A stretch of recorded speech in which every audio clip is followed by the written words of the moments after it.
jika Ustazah bersedia mengeluangkan waktunya untuk diwawancarai. Insya Allah bersedia. Baik, terima kasih Ustazah. Sebelumnya dia ingin tahu siapa nama Ustazah. Perkenalkan, nama saya Ayu Putri, mengajar di SDIT Al Azhar Tamban sebagai kepala sekolah. Sebagai kepala sekolah, Ustazah berapa lama Ustazah mengajar di SDIT Al Azhar? Kebetulan di SDIT Al Azhar itu kita masih 2 kelas, artinya baru kelas 1. Yang mana di kelas 1 ini kita sudah mendapati anak yang berjumlah 35 siswa. Kalau ditanya berapa lama mengajar, ya baru 6 bulan ini. Jadi SDIT ini baru ya Ustazah. Adapun tujuan dia datang ke sini untuk mewawancari Ustazah. Adapun tujuannya yang pertama ada pertanyaan-pertanyaan yang ingin dia pertanyakan kepada Ustazah yang belum dia ketahui. Pertanyaan yang pertama itu mengenai bagaimana Ustazah melakukan perencanaan pembelajaran keterampilan sikap. Bagaimana cara mengetahui keterampilan sikap anak? Jadi begini, kita setiap mau mengajar awal semester itu kita setelah menyiapkan rencana pembelajaran, itu RPP. Kalau untuk menilai sikap anak-anak, tuh kita lihat dari KI 1 dan KI 2. Yang mana KI 1 dan KI 2 itu, KI 1 itu berkaitan dengan rasa syukur kita kepada Allah Subhanahu wa taala, sedangkan KI 2 berhubungan dengan nilai sikap kita sehari-hari. Jadi bagaimana cara kita melihatnya? Yaitu dengan adanya rencana pembelajaran kita tadi, yaitu dengan adanya RPP tadi. Setelah ada RPP baru kita berpedoman untuk tata cara mengajar itu berkaitan dengan RPP. Mungkin itu. Jadi perencanaan itu berkaitan dengan RPP. Iya, awal mengajar yang harus ada untuk kita mengajar, apalagi kita sebagai pendidik, adalah RPP yang harus diperlukan. Makasih ya. Tadi ada KI 1 tadi, bisa tolong dijelaskan secara lebih ya, contohnya. Kalau KI 1 itu misalkan kita lihat dari rasa syukur peserta didik kepada Sang Pencipta, yaitu dengan kita membuka pelajaran, dengan kita berdoa, kita sudah menerapkan KI 1 di dalam sana. Terima kasih jawabannya Ustazah mengenai pertanyaan nomor 1. Sekarang ada yang ingin bertanya tentang pertanyaan nomor 2, itu bagaimana cara Ustazah melaksanakan penilaian sikap itu di sekolah Ustazah mengajar. Bagaimana melaksanakan penilaian sikap? Bagaimana melaksanakan penilaian sikap itu ada banyak cara sih sebenarnya untuk melihat bagaimana sikap peserta didik kita. Yang pertama dengan cara mengamati, dengan cara mengobservasi atau meninjau langsung ke lokasi di mana peserta didik kita berada. Yang pertama dengan mengamati, kita bisa melihat anak-anak kita tuh. Misalkan dia masuk ke kelas baca assalamualaikum atau tidak, dia masuk dalam kelas nyelonong aja atau tidak, dengan mengobservasi dia peserta didik dengan teman-temannya. Kalau dia mau sesuatu, misalkan dia tidak ada pena, dia mau ambil pena, langsung diambil saja, atau saya mau pinjam atau izin dulu gitu. Jadi ada kata-kata yang semestinya, kata tolong, terima kasih, maaf, itu harus ada di peserta didik kita, harus kita tanamkan. Yang ketiga dengan meninjau itu boleh, misalkan kita iseng-iseng jalan-jalan sore, main ke rumah dia, lihat lingkungan dia, lihat keluarganya, lihat orang tuanya, bagaimana sikap orang tuanya sama dia gitu. Banyak hal cara untuk melihat penilaian sikap terhadap peserta didik kita. Jadi Ustazah di sini bukan hanya di sekolah saja ya Ustazah, juga kalau di lingkungan, di rumah, Ustazah juga perhatikan gitu ya penilaian sikap. Terima kasih Ustazah. Anak sekarang pertanyaan nomor 3 Ustazah, yaitu jawabannya Ustazah. Jadi dari perencanaan, melaksanakan penilaian sikap tadi, sekarang ada pertanyaan yang ketiga Ustazah. Itu pertanyaannya mengelola, bagaimana Ustazah mengelola hasil penilaian sikap tersebut di sekolah Ustazah. Kalau mengelola hasil penilaian sikap itu juga banyak caranya. Yang pertama, kita bisa dengan angket, kita bisa buat tabel sendiri, atau dari sekolah kita kan ada target masing-masing bagaimana sikap atau karakter yang harus ada pada anak. Sedangkan di SDIT Al-Azhar sendiri kita punya beberapa tabel, atau bukan angket sih, tabel yang harus kita buat sebagai wali kelas. Nanti di tabel itu bagaimana karakter anak di sana. Contohnya nomor 1, apakah anak sudah merasa bersyukur, sudah atau tidak? Apakah anak sudah mampu mengucapkan terima kasih, sudah atau tidak? Itu berbentuk tabel juga, berbentuk angket juga, tapi tidak berupa poin gitu. Cuman kita sebagai guru kita paham dan tahu karakter anak masing-masing kita. Terima kasih Ustazah pertanyaannya, jawabannya. Jadi dia udah paham. Dan selanjutnya ada pertanyaan yang keempat, itu bagaimana Ustazah melakukan perencanaan penilaian pengetahuan di SDIT Al-Azhar yang Ustazah ajarkan. Untuk mengetahui pengetahuan anak, jadi kita harus membuat soal ABC, isian ataupun esai. Sedangkan di SDIT Al-Azhar sendiri kita baru kelas 1, jadi kita membuat pilihan ganda yang kita utamakan. Esai bolehlah berupa 3 atau sampai 5 soal. Jadi cara membuat penilaian pengetahuan itu, yang pertama kita harus menentukan KD-nya dulu. KD berapa yang harus kita tentukan, yang kita buat sesuai dengan apa yang kita telah ajarkan.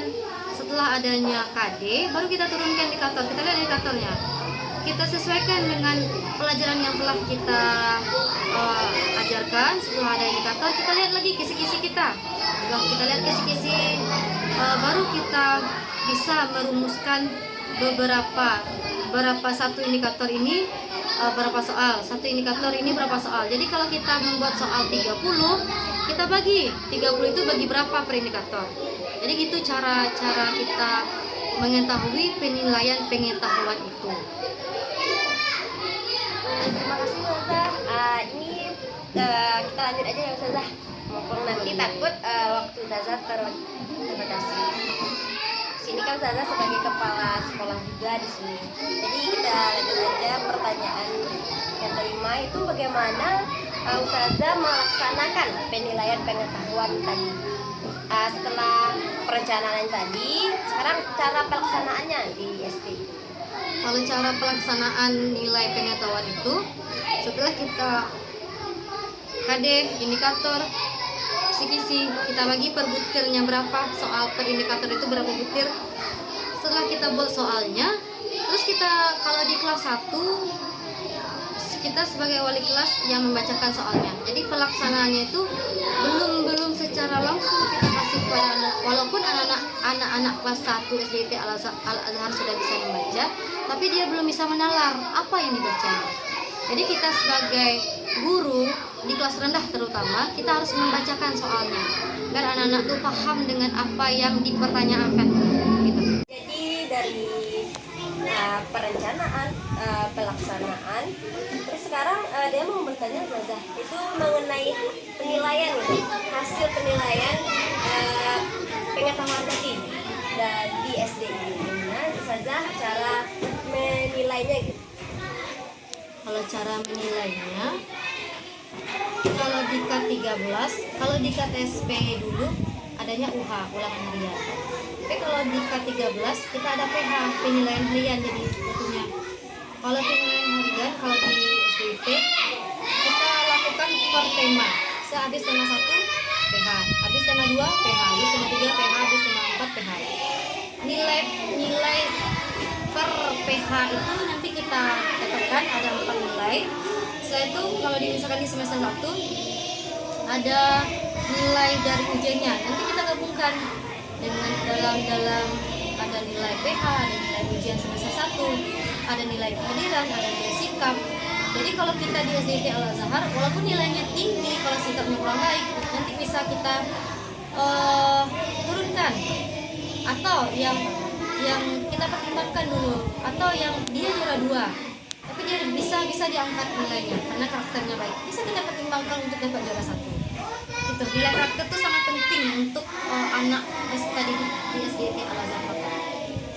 Jadi di sini dia dapat menyimpulkan dari pertanyaan tadi, di mana dari penilaian yang pertama itu penilaian harian, itu ada penilaian PH dan ada penilaian ujian semester. Di situ nanti kan Ustazah bilang tadi ada digabungkan, terus nanti kalau dilihat dari sikapnya, karena di SD ini adalah SDIT, jadi walaupun cerdasnya siswa, jika karakternya kurang cerdas bisa diturunkan jika dia mungkin dapat juara 1, kalau karakternya kena bisa ke juara 3 atau 2. Terima kasih Ustazah.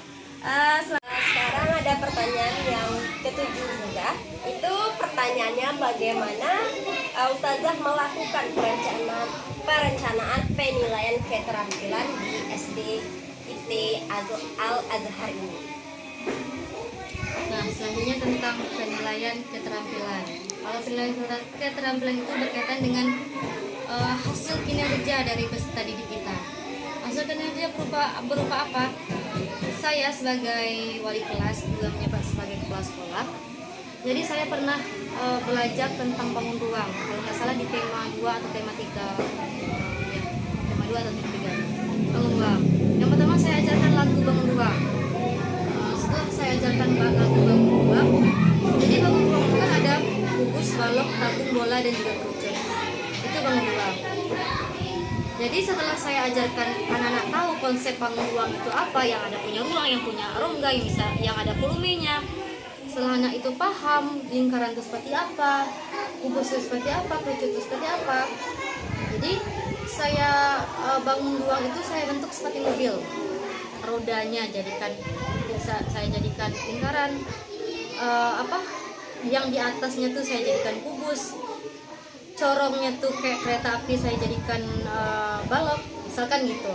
Saya jadikan itu bangun ruang itu berupa mobil. Nanti saya print out gambar yang telah saya sediakan, saya print out, saya kasih ke anak-anak. Dan saya buat pertanyaan di bawah. Gambarlah bangun ruang yang berwarna kuning. Bangun ruang apa yang warna kuning? Nanti dia jawab, oh lingkaran.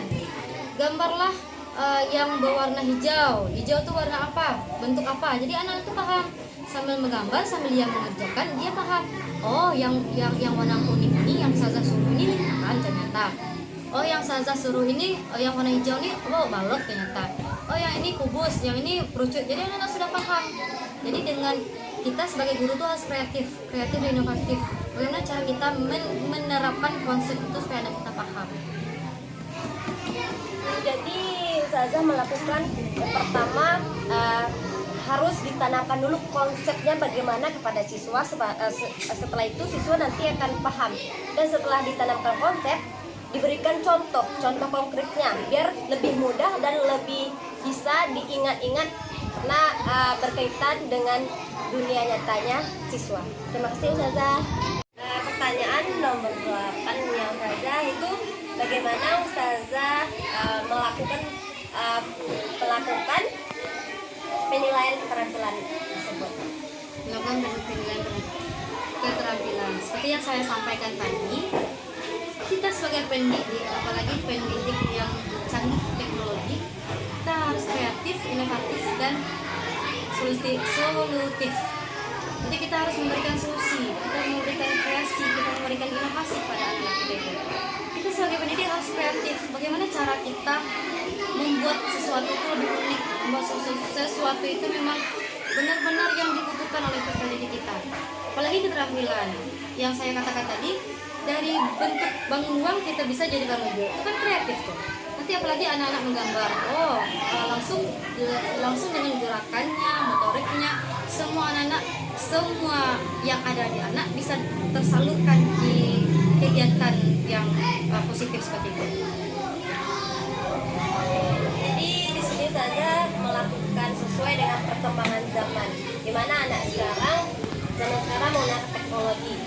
Ustazah melakukan dengan berkaitan dengan teknologi tersebut, mengaplikasikannya sesuai dengan zaman perkembangan zaman, sehingga membuat anak akan lebih menarik untuk belajar dengan adanya media atau alat perangkat.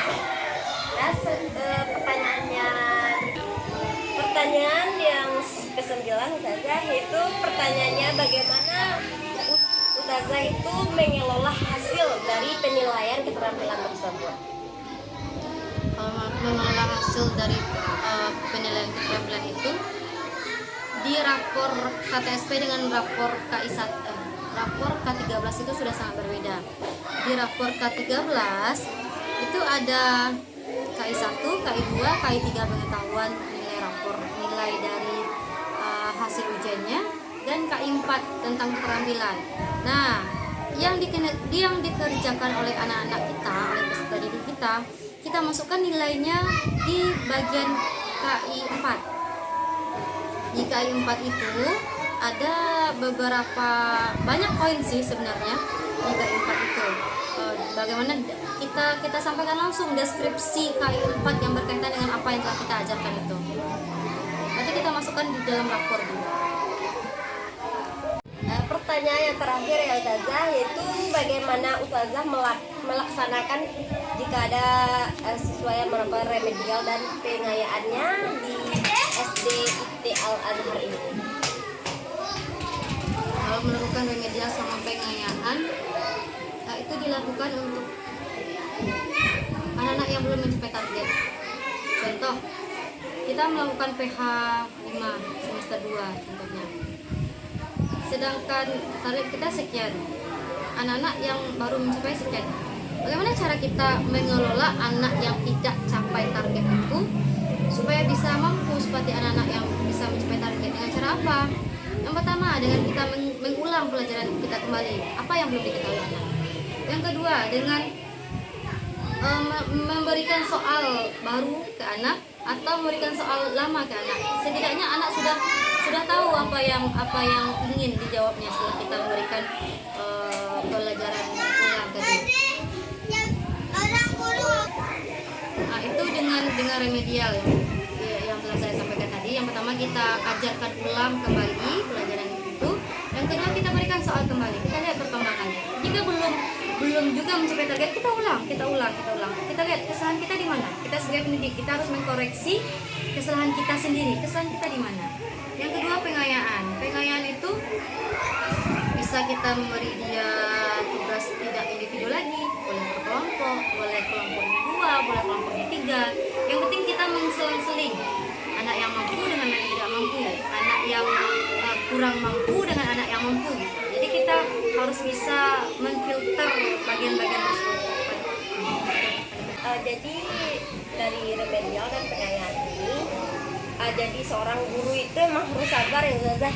Gimana kesabaran itu diuji dengan anak-anak. Walaupun kita udah belajar, udah kita pelajari, tapi kan kita tahu bahwa peserta didik itu mayoritasnya kan bukannya bodoh tapi kurang gitu. Kurang, nanti ada yang cepat pengetahuannya dan ada yang lambat. Jadi kita sebagai calon guru, apalagi pengalaman Ustazah sangat banyak sekali terhadap dia ini, jadi termotivasi saat mengajar besok. Jadi kedepannya dia harus bersikap sabar lagi dengan adanya masukan dari pertanyaan Ustazah tadi. Intinya jadi guru tuh harus sabar dan kreatif dan mencari, kalau dalam masalah itu belum bisa keluar, cari lagi, karena itulah kita sebagai seorang guru. Terima kasih banyak Ustazah atas ilmunya, dan dari jawaban-jawaban tadi banyak sekali yang dapat dia ambil dari pengalaman Ustazah.